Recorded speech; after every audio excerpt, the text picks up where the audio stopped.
Oh my gosh, I love this month's video.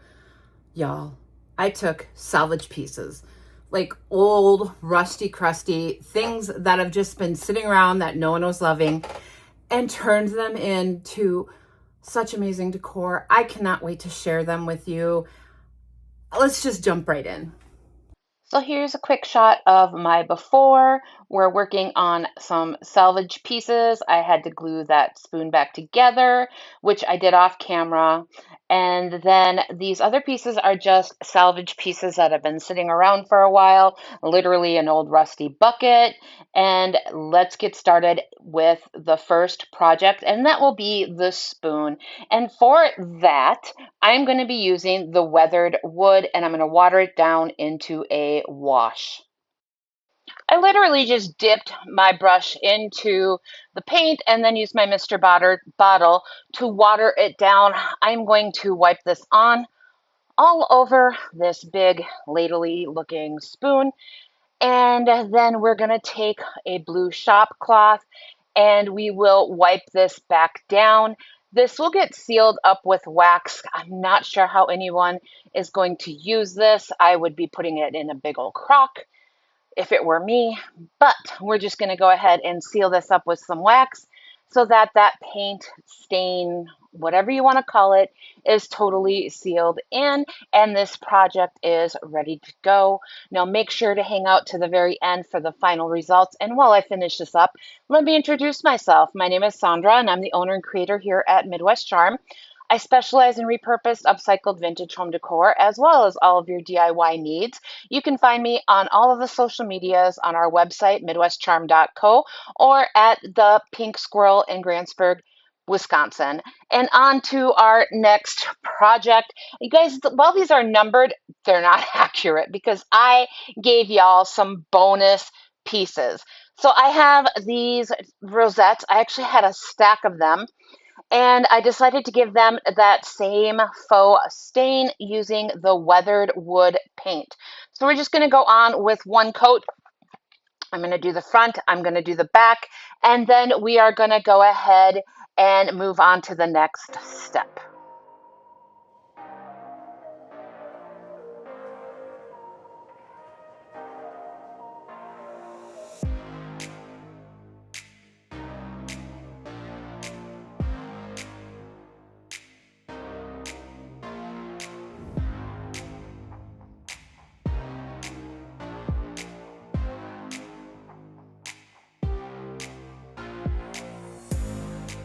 A quick wipe down with our blue shop towel, and this part of this project is done. I will be going in with some liquid patina and sealing it up so that that stain is sealed in there. These were raw wood, and I just want to make sure that that part of it is indeed protected.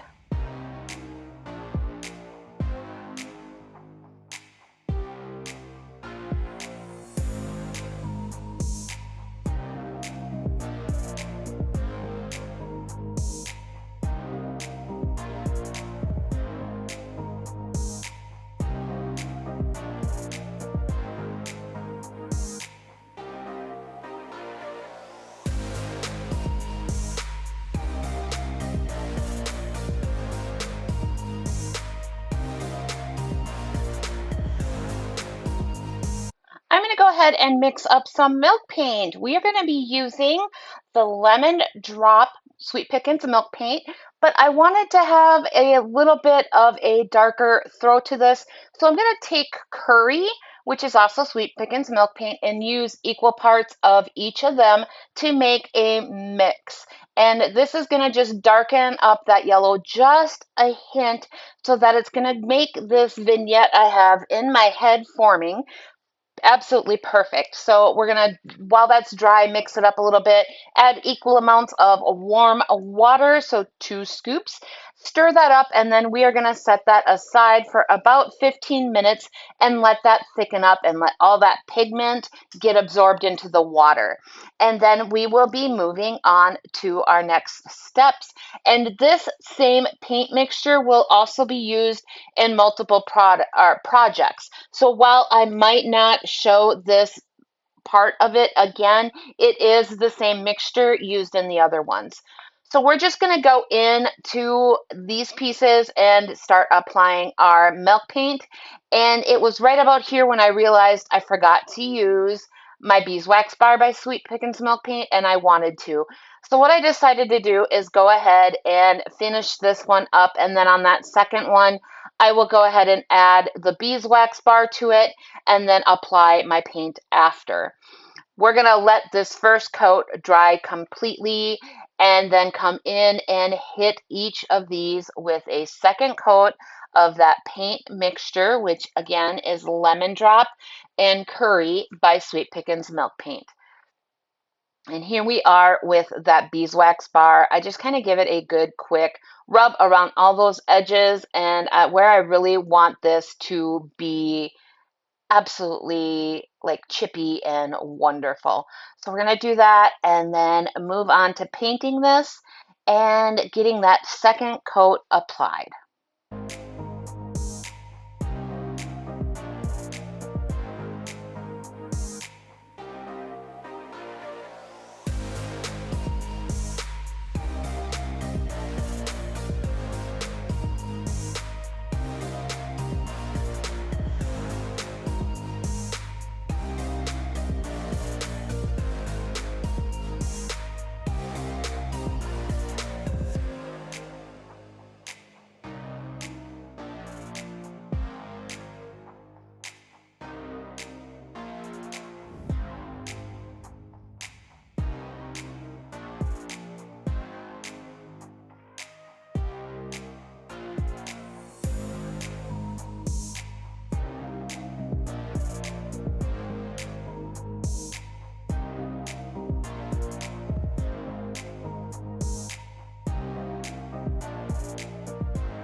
And here's one of those extra projects because I had milk paint left. Y'all, you can't let your milk paint go to waste. It does not store the best. You can do it in a covered container in the refrigerator for a couple of days, but it is best to use this right away. So I immediately went and dug out this rusty, crusty box and gave it 2 good coats of this same paint mixture. You guys, it turned out so good. I'm so glad I had extra paint and can add to my little vignette I am making. Now let's move on to our next project. I'm going to be taking Home Beyond the Gate by the Painted Photographer. It's one of her hand-painted rice papers. I'm going to be using one of these little ones, and I'm going to be placing it on this old vintage Kodak film tin that I found at a yard sale while we were in Appleton. And I'm going to just make sure to get that little circle on there. So I kind of form it around there. I get it wet with my misting bottle so that all those little fibers will stretch. There is a little bit of a rim on there, so I want to make sure that it adheres fully all the way around that. And then again, I will be using my liquid patina to go ahead and get this all adhered down. So what I do is lift up a corner, put down my liquid patina, put the paper down, smooth it out with my brush, and then go ahead and repeat that on the other side of it until this is down fully. Let it dry, and then I'm going to come back, sand off those edges, and give it one more coat of that liquid patina. And again, stay tuned for all the finished pictures at the very end. But y'all, I have one more project that is included with Project 3. It's another metal piece. I found all sorts of rusty, crusty goodness, and this happens to be one of them. So I'm taking that same paint mixture, and this has like a little stripe going around it, and I love old buckets, and it's dented, and it's just absolutely stunning. But I'm going to go in on that stripe and just give this 2 coats of this paint mixture right around on that stripe. And y'all, Oh my gosh, I did zero prep work other than wiping all the cobwebs and dirt off of this. I literally went in with that paint. I was hoping for some chipping, hoping for some crackle. If it happened, great. If it didn't, I was fine with that too. I do go in with all my milk paint pieces and I do seal them up with my dark oil wax, and I guess I didn't get any of that on camera. I think I'd gotten a phone call, and I get impatient, and while I was on the phone, I was finishing it up. So I apologize I didn't get that on camera, but you guys, this bucket is so beautiful, and honestly, I can see a Christmas tree sitting in this for the holidays, and it would be so beautiful with that contrasting, beautiful, gorgeous gold yellow tone on that bucket. And I can't wait for you to see it at the end. Project 4, y'all. This is my last one of the day. And this one was maybe a few more steps than normal. I've had this little wood piece. I believe I got it at a yard sale. It's just like a wood blank frame. You can flip it over to the other side, have an inset with a little frame around it, or use this side. So I chose to use this side. And again, we are doing that weathered wood mixture with some water. We're wiping it on, we're wiping it off, and we're sealing it up. So let's get these steps done. And while I'm doing that, I used all of the products today are from Sonnet's Maker's Box. This is the August 2026 box, and it is absolutely stunning. This box always brings out so much creativity and so much, I don't know. I just tend to do a little bit different things than I normally would do. For instance, that bucket normally, or that rusty box, you guys, these pieces are phenomenal. And these items that you get in this box, you get 2 fusion paints. I didn't even use most of it today, you guys. We get 2 fusion paints. We get two um, DIY paints. We get a Sweet Pickins milk paint. We get a napkin. We get 2 decoupage papers from Royce, 2 rice papers from the Painted Photographer. There's so much of this left that I haven't even touched, y'all. So you got to get in on this if you can. I do have the link down in my description for you to join and bypass any wait list that is currently there. So make sure you're hopping in there and securing your own box. I am sealing this up with liquid patina, letting that dry, and then I am using the buttermilk cream. No, no, no, no, no. This is cobblestone, I believe. I would have to go look. My Fusion Milk Paint. And I'm just giving this one good coat and I'm going to let this dry. I am doing this because we are using a decoupage paper on top of this. And when you use one of those lighter, brighter colors, it tends to make all of the colors absolutely pop on your paper. And that is the exact look I am going for today. So we're going to make sure that we get this covered up really good. And when it dries, I go through Royce's paper, and this one would be the Summer Garden Ephemera. And I pick out the section that I'm dying to use. I knew the minute I saw this paper exactly what portion I was going to use. And do you guys have any guesses?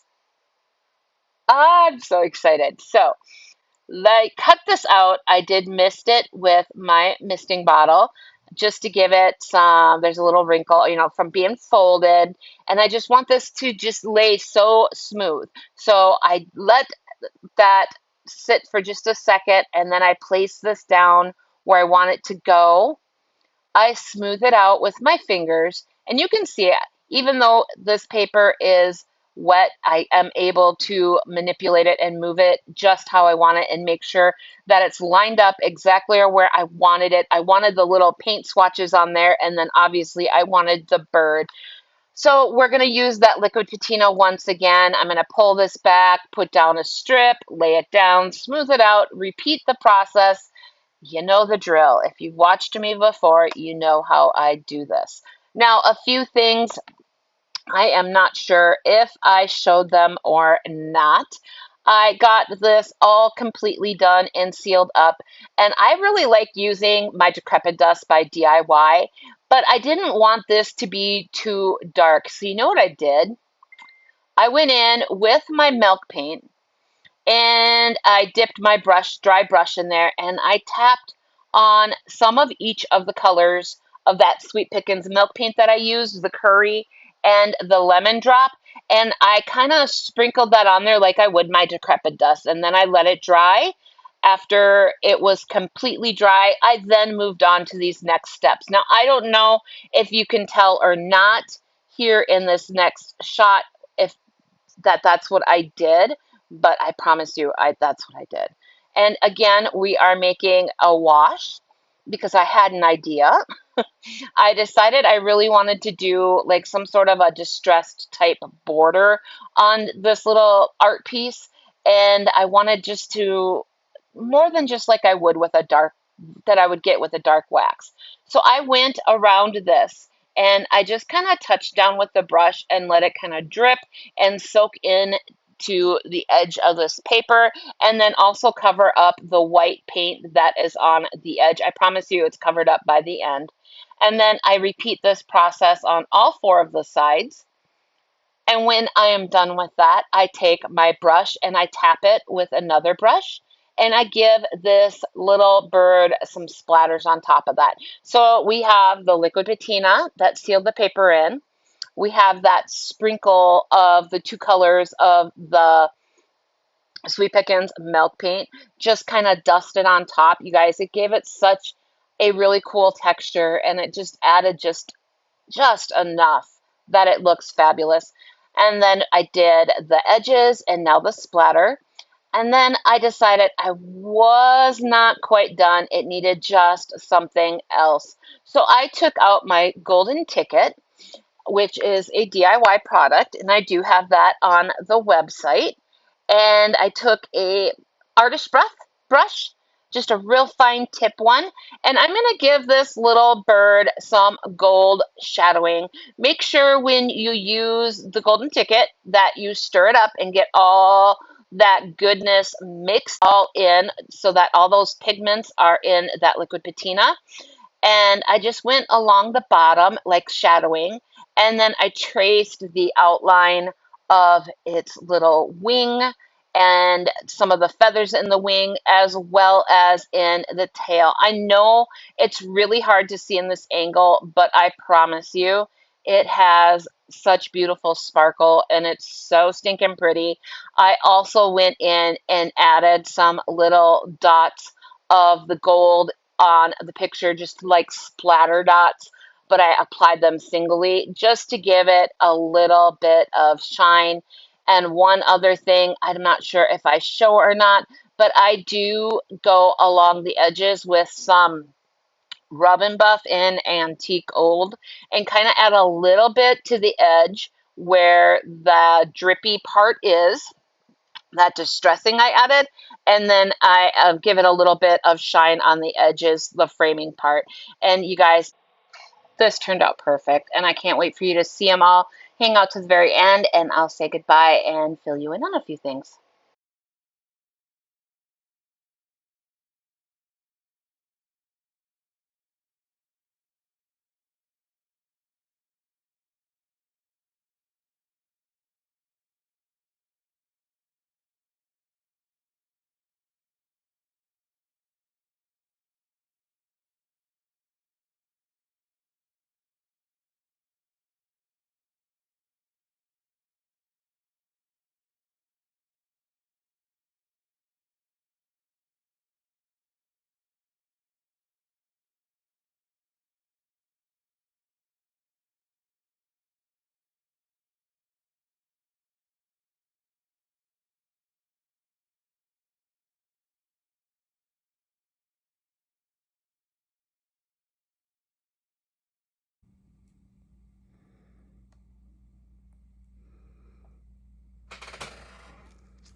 What did you think? I need to know what your favorite item was out of all of them. in my head, I had this theme going on, and then I just kept grabbing more and more salvage, and I was so excited at the outcome. I really love all of the pieces, and I may be keeping one. Haven't decided. You guys guess down below, and I'll let you know if you're right. Thanks for watching. I always appreciate it. I know I've been a little slower on the video output lately.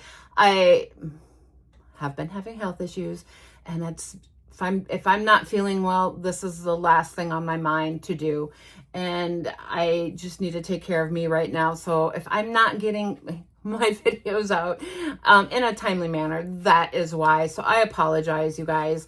I'm hoping once the weather cools down that maybe things will ease up for me a little bit. This really hot and humid that we've been having here in Minnesota has just really had me struggling, and I am kind of looking forward to the cooler weather. I'm not gonna lie, guys. I know, don't shoot me, but I appreciate each and every one of you for watching. Thank you so much, and I will see you all next time. Bye.